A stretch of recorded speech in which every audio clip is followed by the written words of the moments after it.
छोटे से गांव में रामू और सुशीला अपने बेटे अर्जुन और बेटी पूजा के साथ रहते हैं।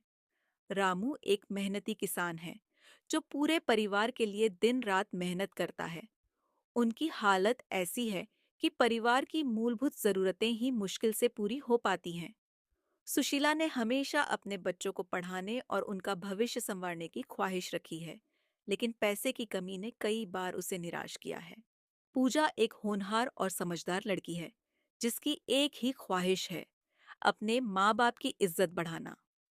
पढ़ाई में अच्छी होने के साथ साथ पूजा हर काम में माँ बाप का हाथ भी बंटाती है।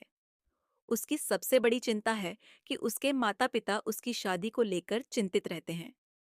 पूजा के मन में अपने परिवार को खुश देखने की इच्छा है, लेकिन वह जानती है कि उसके माँ बाप उसके लिए बहुत मेहनत कर रहे हैं।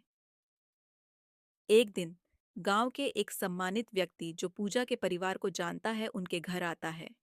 वह पूजा के लिए एक अच्छा रिश्ता लेकर आता है। उस लड़के का नाम अमित है, जो पढ़ा लिखा और अच्छी नौकरी करता है। वह पूजा को भी पढ़ाई जारी रखने की अनुमति देने के लिए तैयार है। रामू और सुशीला को यह रिश्ता पसंद आता है, लेकिन शादी के खर्चे की चिंता उनके चेहरे पर साफ दिखाई देती है।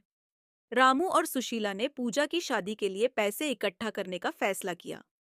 रामू ने गांव के एक जमींदार से कुछ पैसे उधार लिए और खेतों में दिन रात मेहनत करने लगा।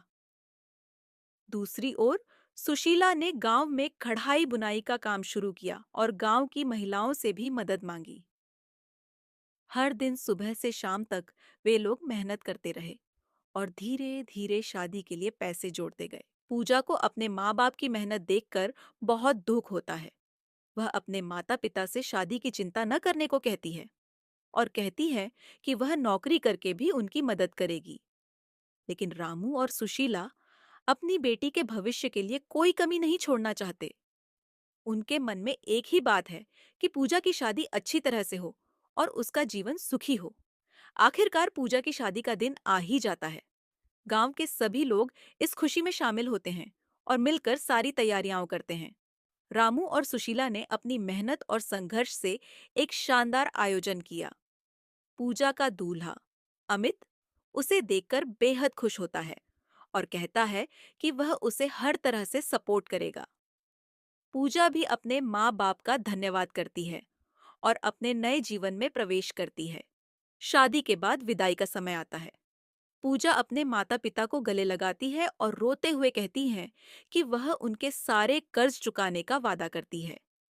रामू और सुशीला अपनी बेटी को विदा करते हैं और संतोष महसूस करते हैं कि उनकी सारी मेहनत सफल हो गई।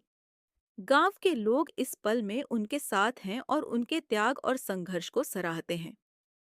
कुछ समय बाद पूजा अपने ससुराल में खुशहाल जीवन बिताती है और अपनी पढ़ाई भी पूरी करती है। वह अपने माता पिता को भी आर्थिक सहायता भेजने लगती है। रामू और सुशीला गर्व से अपने गांव में रहते हैं, जहां लोग उनकी मेहनत और कुर्बानी की कहानियां सुनाते हैं। उनके संघर्ष और त्याग की वजह से आज उनकी बेटी खुशहाल जीवन जी रही है और उनके मन में एक अनमोल संतोष है।